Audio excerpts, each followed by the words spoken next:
بسم اللہ الرحمن الرحیم۔ تصوف و تزکیہ صوفیہ کی اصطلاح میں اس کے معنی ہیں اپنے اندر کا تزکیہ تصفیہ کرنا، یعنی اپنے نفس کو نفسانی قدورتوں اور رذائل اخلاق سے پاک و صاف کرنا۔ اور تصوف اصل میں اخلاق کی پاکیزگی، باطن کی صفائی، آخرت کی فکر، قلب کی طہارت اور دنیا سے بے رغبتی کا نام ہے۔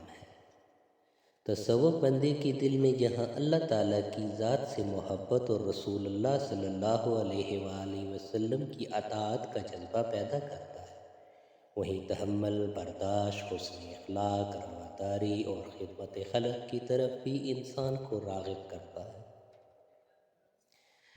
اللہ تعالیٰ قرآن پاک میں ارشاد فرماتا ہے قد افلح من تزکیٰ وذکر اسم ربہ فصلی، بے شک بامراد ہو گیا وہ شخص جو برے اخلاق سے پاک ہو گیا اور اپنے رب کا نام لیتا رہا اور نماز پڑھتا رہا۔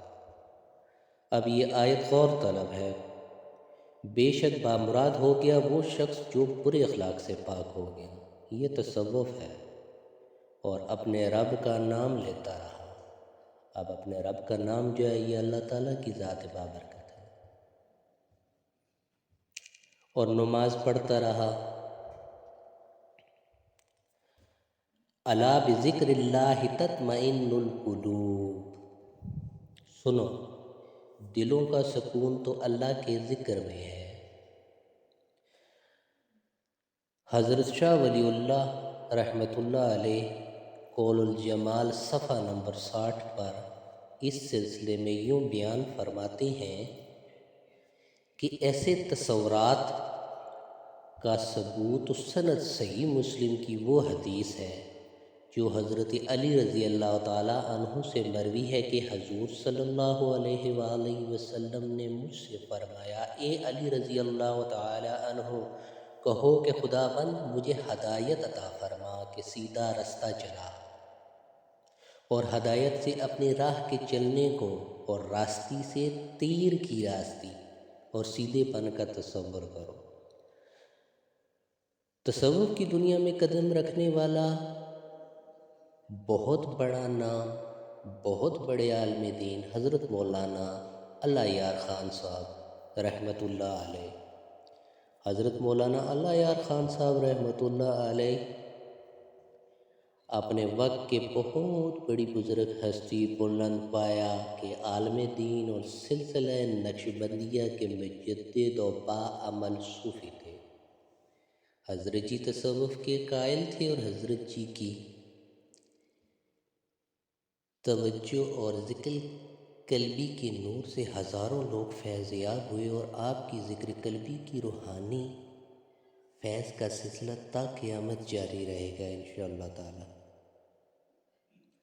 حضرت جی تصوف کے بارے میں فرمایا کرتے تھے کہ تصوف تزکیہ نفس، تعمیر سیرت، صفائی قلب، اپنے آپ کو حسن اخلاق میں ڈالنے کا نام تصوف ہے۔ اب تصوف میں صفائی قلب کیسے ممکن ہے؟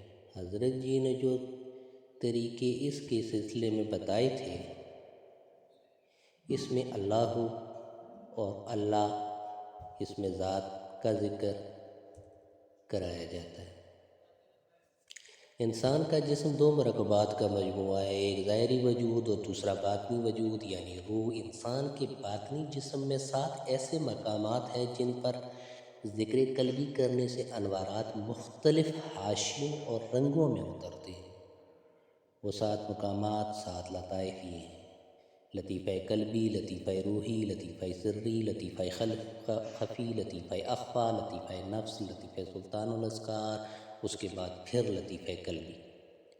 لطائف کے بعد مراقبات آ جاتے ہیں: مراقبہ عیدیت، مراقبہ معیت، مراقبہ اقربیت۔ حضرت جی ان مراقبات کو مراقبہ ثلاثہ کہتے تھے۔ مراقبہ اس چیز کو کہتے ہیں کہ انسان کسی آیت کے مطلب اور مفہوم میں اتنا غور و فکر کرے کہ اس پر اسرار و رموز کھل جائیں اور مشاہدہ حق حاصل ہو جائے۔ مراقبات انشاءاللہ اگلی ویڈیو میں